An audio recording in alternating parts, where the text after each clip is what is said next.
నిశ్శబ్దంగా ఉండండి, మాట్లాడకండి, మాట్లాడకండి.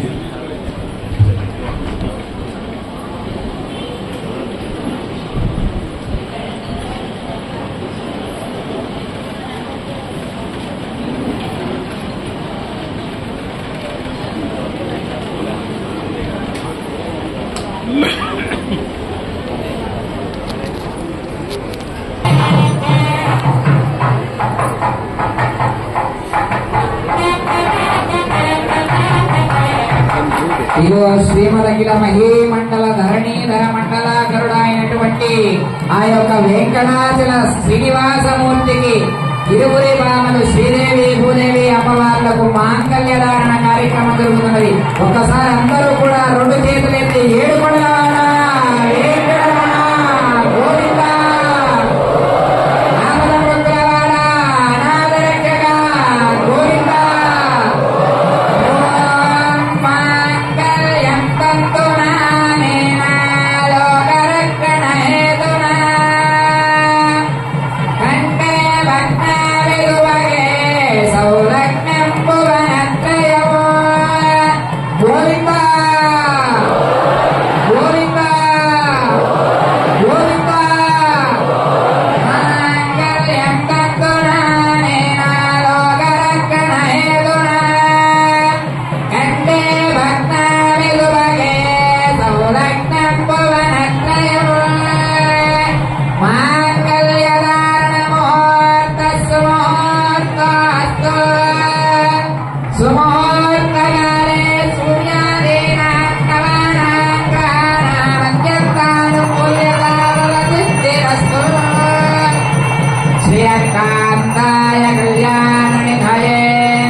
सरस्वतेन मन्यस्व देवसविता प्रसुवा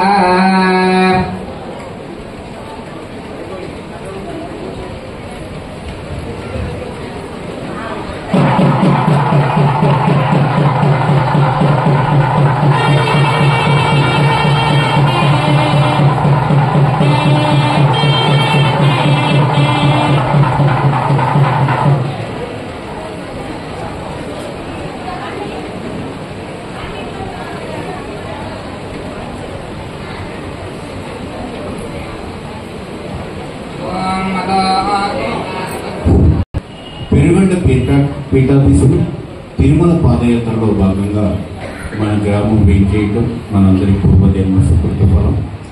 మరి ఈ శుభ సందర్భంగా స్వామివారి యొక్క అమూల్యమైన ప్రవచనాన్ని ఆశీర్వచనాన్ని అందించవలసిందిగా ప్రార్థన. శ్రీమాత్రే నమః.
नमामि भगवत्पादं शङ्करं लोकशङ्करं सदाशिवसमारम्भां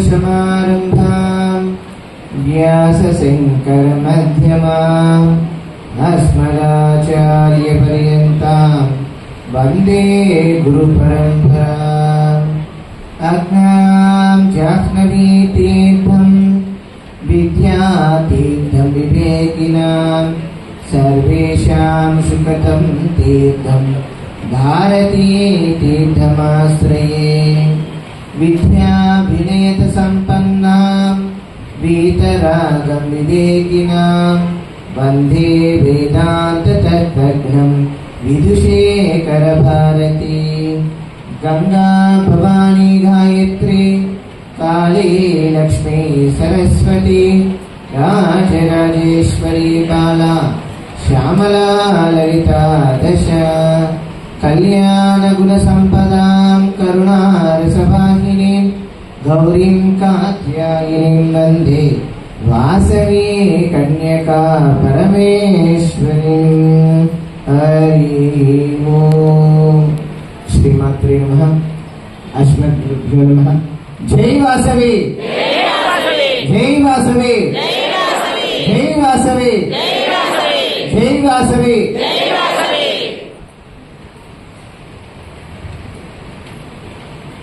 कृतो नारसिंह, त्रेतायो राम, ద్వాపరో కృష్ణ, కలో వెంకటేశ. శ్రీమన్నారాయణుడు కృతయుగంలో నారసింహుడుగా, త్రేతాయుగంలో రామచంద్రుడుగా, ద్వాపర యుగంలో కృష్ణ పరమాత్ముడుగా, ఈ కలియుగంలో వెంకటేశ్వరుడుగా అవతరించారు. ఏ దేవతామూర్తి యొక్క చిత్రపటము ఇంట్లో ఉన్నా ఉండకపోయినా వెంకటేశ్వర స్వామి వారి చిత్రపటం లేని ఇల్లే ఉండదు. అవునా? అవునా కదా? చెప్పండి. కలో వెంకటేశ అని చెప్పడానికి ఇంకా అంతకన్నా ఏం కావాలి మనకి? ఇన్ని గంటలు కష్టపడి వెళ్తాం, ఒక కన్ను రెప్పపాటి ఆయన చూస్తాం, మనం ఆ కష్టమంతా మర్చిపోతాం. అవునా? అంటే భగవంతుడు ఒక్కసారి ఆయన మన కళ్ళతో అలా చూస్తేనే మన కష్టాలు మర్చిపోతే, నిజంగా అదే భగవంతుడు మనల్ని చూస్తే ఇక కష్టాలు ఉంటాయా? ఉండనే ఉండవు. అలా అందరి కష్టాలు తొలగడం కొరకే ఉభయ దేవేరులతో శ్రీవారి ఇక్కడ వేయించేసి విశేషంగా తిరుకళ్యాణ మహోత్సవాన్ని చేయించుకుంటున్నారు. అటువంటి భాగ్యము ఈ వేటపాలెము, ఈ చుట్టుపక్కల ప్రాంతం వారందరికీ లభించడం ఈ పూర్వజన్మ సుకృతం అన్నమాట. ఎన్నో జన్మల పుణ్యఫలం ఉంటేనే ఆ భాగ్యం లభిస్తుంది. ఆ స్వామి ఆ భాగ్యం మనకి ఇచ్చారు అంటే సామాన్యమైనది కాదు. ఈ రోజు బాలస్వామి వారు ఇక్కడికి వస్తారని మీకు ఏమైనా ఊహించారా? లేదు. మేమేమైనా నిర్ణయించామా? లేదు. ఇదంతా కూడా పరమాత్ముడు నిర్ణయించి ఆయన అనుగ్రహించింది.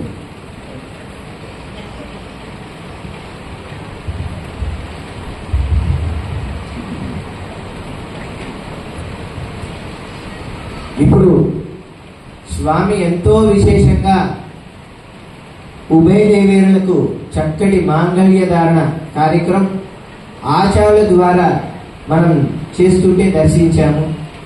తర్వాత రాజహోమం జరుగుతుంది. ఆ రాజహోమ కార్యక్రమం జరుగుతుంది. ఈ రాజహోమాన్ని ఎవరైతే దర్శిస్తారో వారికి సర్వాభిష్టాలు నెరవేరుతారు. ఈ కళ్యాణ మహోత్సవంలో జరిగే సంకల్పం మహాసంకల్పం. ఆ సంకల్పాన్ని శ్రవణం చేసినా చాలు విశేషమైన ఫలం లభిస్తుంది. పరమాత్ముడు ఇలాంటి భాగ్యము మనకి ఇచ్చినప్పుడు మన శ్రద్ధతో, భక్తితో, వినయపూర్వకంగా చక్కటి సంస్కారముతో ఉండాలి. ఈరోజు స్వామి ఇక్కడ ఉభయ దేవతలతో వేం చేయడం వలన మనకేం లభిస్తుంది అంటే, తిరుమల వెళ్ళి కళ్యాణము చూసే భాగ్యం అందరికి కలగదు. ఆ భాగ్యం లేని వారందరికి కూడా ఈరోజు ఇక్కడ ఈ కమిటీ వారు, ఈ గ్రామస్తులు, ఈ పరివారం అంతా కలిసి ఆ భాగ్యాన్ని మనకి ఇచ్చారు. అవునా? అది ఎన్నో జన్మల పుణ్యఫలం. మరి ఆ భాగ్యం ఇచ్చినప్పుడు మనం ఏం చేయాలంటే స్వామినే సేవించాలి. తిరుమలలో కొండ మీద స్వామికి ఏ సాంప్రదాయంతో ఎలా అయితే మనకి కళ్యాణం జరుగుతుందో అదే విధంగా వైగానస సాంప్రదాయంగా ఇక్కడ స్వామి కళ్యాణం జరుగుతుంది. అయితే స్వామికి బ్రహ్మ యజ్ఞోపవీతం అని స్వామికే ఉంటుంది లోపల, అందుకనే యజ్ఞోపవీత ధారణ ఉండదు. మానవులకి ఉంటుందన్నమాట. మానవులకు స్వామి సాక్షాత్ శ్రీమన్నారాయణుడు ఆయన అక్షామూర్తిగా అవతరించారు. ఆయన యోని సంభూతంగా కాదు, అయోనిజి. స్వామి అయోనిజి. రామచంద్రుడు, కృష్ణ పరమాత్ముడు వీళ్ళందరూ కూడా యోని సంభూతంగా జన్మించారు. అలాగే ఇక్కడ శుభముహూర్తం కూడా జరిగే సమయంలో కూడా స్వామికి మంత్రోచ్చరణ ద్వారా మాత్రమే జరుగుతుందన్నమాట. మనకి తిరుమల కొండ మీద సాంప్రదాయం, అది కూడా ఎక్కడంటే కొండ మీద సాంప్రదాయం జీలకర్ర బెల్లం పెట్టడం, కొండ మీద సాంప్రదాయం. అలాగే కొండ మీద స్వామికి జరిగే కైంకర్యంలో రక్షా కంకణం ఉంటుంది. స్వామికి రక్షా కంకణం. ఆయనకి రక్ష ఏంటండి?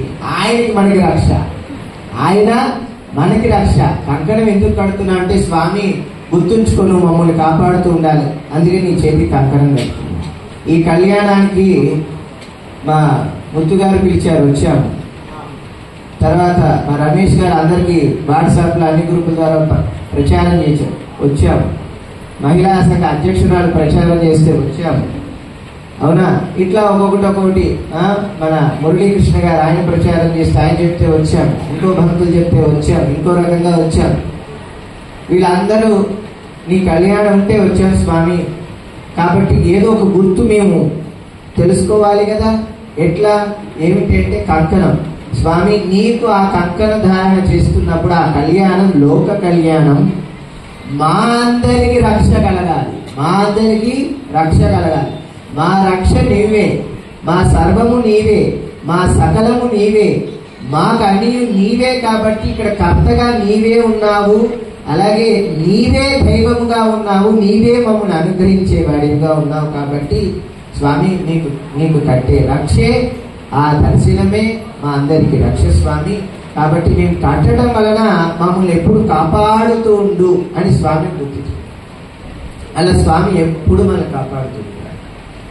తిరుమలలో వెంకటరమణుడికి జరిగే ఉత్సవాలలో ఈ కళ్యాణ మహోత్సవమే ఒక విశేషం. మనం గత సంవత్సరంలో తెనాలిలో వెంకటేశ్వర స్వామి 7 కోట్ల గోవిందనామ చెప్పి ఇక్కడ పూర్ణావతి వైభవోత్సవాలు చేశాం 7 రోజుల పాటు. దాంట్లో కళ్యాణ మహోత్సవ కార్యక్రమం కూడా ఒకరోజు చేశాం. ఆ 7 రోజుల కార్యక్రమం ఒక ఎత్తు అయితే కళ్యాణం ఒక ఎత్తు అయ్యా అని చెప్పారు. ఎవరు పెద్దగా గ్రహించలేదు. 18,000 మంది దంపతులు వచ్చారు. దానికి ఎంతమంది? నుంచోడానికి కాదు, అసలు నడవడానికే దారి లేదు, నడవటానికే దారి లేదు. అలాంటి భాగ్యం స్వామి ఇచ్చారు. మరలా ఈరోజు ఈ వేటపాలెంలో అలాంటి స్థితే వచ్చిందన్నమాట. వాళ్ళందరూ అక్కడ నుంచొని చూస్తున్నాను నేను వెనకాలంతా. ఈ 4 రోజులు జరిగిన కళ్యాణంలో ఇంత విశేషంగా స్వామి ఆయన కూడా వేటాడుతుండేవాడండి. ఎవరి కోసం వేటాడుతున్నాడంటే భక్తుల కోసం వేటాడుతున్నాడంట స్వామి. ఎక్కడున్నారా అంటే వేటపాలెంలో ఉన్నారని వచ్చేసారు. సరే, ఈ వేటపాలెంలో ఏమిటంటే అన్ని ఎన్ని పెట్టినా కానీ వేటపాలెం రాగానే అందరికి గుర్తొచ్చేదేంటిది? జీడిపప్పు. అవునా? ఏంటిది? జీడిపప్పు. మా మురళి గారిని అడిగాను నేను, దేవుడికి జీడిపప్పు మాలేస్తాం బాగుంటుంది కదంటే, జీడిపప్పు స్వామి నైవేద్యం పెట్టి అందరూ పెడితే బాగుంటుందండి అన్నారు ఒకసారి. అవన్నీ మళ్ళా వృధా అయిపోతాయండి, చూడటానికి అందంగా ఉంటుంది కానీ ఎవరికి ఉపయోగపడదండి తర్వాత అన్నారు. సరే, వారి మాట చెప్పినాక మనం వినాలి. ఎందుకంటే తయారు చేసేటప్పుడు వాళ్ళకి తెలుస్తుంది కదా, అవి గమ్ములు పెట్టారు, ఏం పెట్టి చేశారు అనేది నాకు తెలియదు కదా. అవునా? ఎలా పెట్టి చేశారో తెలియదు, అది తర్వాత వృధా అయిపోతుంది. అవే 10 మందికి ఆ ఖర్చు పెట్టి ఇస్తే మంచిదండి అన్నారు.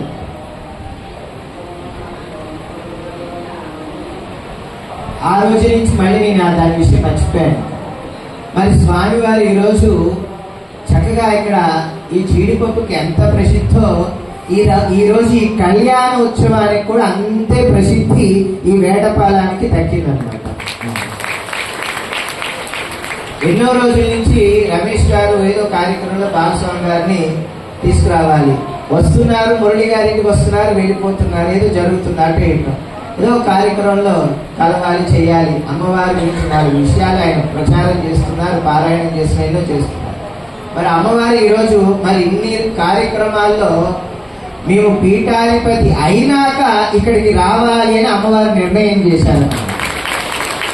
ప్రధానంగా ఆ నిర్ణయంలో వాసుదేవుని సోదరి వాసవి కాబట్టి మా అన్నయ్య నేను ఇద్దరం కలిసి వస్తామని చెప్పని ఇద్దరు కూడా పెనుగొండ నుంచి శ్రీమతి వాసవి కన్యకా పరమేశ్వరి అమ్మవారు కూడా ఉభయదేవులతో శ్రీవారితో పాటు కలిసి వచ్చారండి. ఎంత గొప్ప విషయం! ఎక్కడైనా శ్రీవారి కళ్యాణం జరిగితే ఆ ఉభయదేవులతో స్వామి ఏం చేస్తారు, అక్కడ ఏం చేయించినాక అక్కడే స్వామి జరుగుతుంది. కానీ ఎక్కడ కూడా ఉండదు. ఇక్కడ చూడండి, ఇక్కడ ఆది పరాశక్తి అండగా ఉంటే ఆవిడ చేస్తుంది. దాంట్లో గొప్ప విషయం ఏమిటంటే లలితా సహస్రనామ స్తోత్రంలో ఒక నామం ఉంది, కరాంగులినోత్పన్న నారాయణీ దశాకృతి. కరములంటే చేతులు, అంగులికులంటే ఏళ్ళు. ఎన్నున్నాయి మనకి? 5 5 10 నారాయణి దశాకృతి. అమ్మవారి యొక్క 10 వేల నుంచి ఏమొచ్చినాయి? దశావతారాలు వచ్చినాయంట. చూడండి ఎంత గొప్ప విషయం, అవునా? ఈ దశావతారాలు ఎంత విశేషం అంటే అంత విశేషం. ఈ దశావతారాల యొక్క వైభవం అంతా కూడా చాలా గొప్పగా ఉంటుంది. మనకి గోవింద నామాల్లోనే ఈ దశావతారాలను చెప్పడం కూడా ఉంటుంది. గోవింద అంటే సమస్తము మనకి చేకూర్చేది, పాపములను తొలగించేది.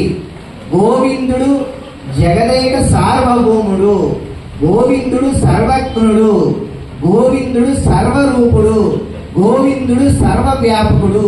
గోవిందుడి యొక్క ఇందే సమస్తం ఉంటుంది. గోవిందుడి చింత ఉంటే ఏ బాధలు, ఏ గొడవలు ఏమీ రావంట. అటువంటి గోవిందే సర్వము, గోవిందే సకలము, గోవిందే సమస్తము, గోవిందే సమం, దాని మించిందే లేదు.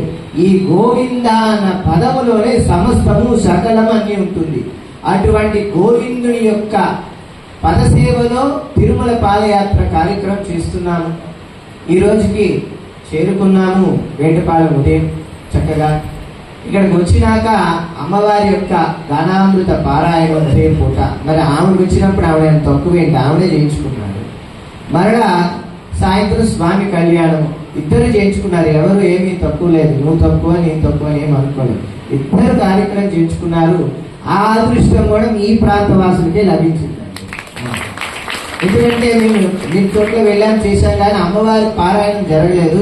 311 సుమారు 300 పైన అయిందంటే అది కూడా చాలా గొప్ప విశేషం. కాబట్టి వాళ్ళు 366 రోజులు అనుకుని 366 రోజులు చేసినా అది అమ్మవారి సహస్రాధికం చేయించినా కూడా విశేషం. దాంట్లో ఎటువంటి ఆలోచన లేదా. అలాంటి భాగ్యం అమ్మవారు ఎప్పుడు ఎల్లవేళలా మీ అందరికీ అనుగ్రహిస్తారన్నమాట. అలాగే అమ్మ యొక్క రూపము, అమ్మ యొక్క నామము, అమ్మ యొక్క తత్వం చాలా గొప్పది. అటువంటి అమ్మకి మనం ఎంత సేవ చేసినా మన జన్మ చాలదంట, మరలా జన్మెత్తి చేయాలంట. ఈరోజు గోవిందునితో కలిపి అమ్మ సేవ చేయటం మూలాన ఇంకా మనకి విశేషమైన అనుగ్రహము ఇద్దరు కల్పిస్తున్నారన్నమాట. అటువంటి భాగ్యము మనకి లభించడం మన పూర్వజన్మ సుకృతం. అలాగే లోక కళ్యాణం అన్నిటికీ జరుగుతుంది, విశ్వశాంతికి అన్నిటికీ జరుగుతుంది. రైతు క్షేమార్థము పాడి పంటలు పుష్కలంగా పండాలని అగ్రికల్చర్ యూనివర్సిటీని మన ఆంధ్ర రాష్ట్రంలో తీసుకురావాలనే సంకల్పంతో ఆ కార్యక్రమం చేస్తున్నాం. మీరందరూ కూడా కృషి చేయాలి. సాఫ్ట్వేర్ ఎంప్లాయీకి ఎంతైతే శాలరీ వస్తుందో ఈ అగ్రికల్చర్ యూనివర్సిటీలో ఏదైతే ఉందో రైతుకు సంబంధించిన యూనివర్సిటీకి తీసుకొచ్చి వాళ్ళకి విద్య నేర్పిస్తే ఈ సాఫ్ట్వేర్ ఎంప్లాయీ మీద ఇంకొక 20-30% శాలరీ ఎడిషనల్ గా వస్తుంది అనమాట. అలాంటి అవకాశాలు కూడా ఉన్నాయి. ఎందుకంటే ఈరోజు భూమి అంత కలుషితం అయిపోతుంది, భూమిలో సారం ఉండట్లేదు. దానివల్ల తీసుకునే ఆహారం వలన ఈరోజు అందరికి క్యాన్సర్ వ్యాధి వస్తుంది. ఏంటిది? క్యాన్సర్ వ్యాధి వస్తుంది. రేపు పోను కాలంలో బీపీ, షుగర్, గ్యాస్ ట్రబుల్ ఎలా అయితే కామన్ అయిపోయిందో క్యాన్సర్ కూడా కామన్ అయిపోయే స్థితికి వస్తుంది. నేను కామన్ వాడు కానీ కామన్ గా అవ్వకూడదు అనే విషయం మనం తెలుసుకోవాలి. అది తెలుసుకోవాలంటే ఏం చేయాలంటే భూమిని శుద్ధంగా ఉంచాలంటే రైతు బాగుండాలి. ఈ భారతదేశానికి వెన్నుముక రైతు. అలాగే ఈ భారతదేశానికి రెండు కళ్ళెలైతే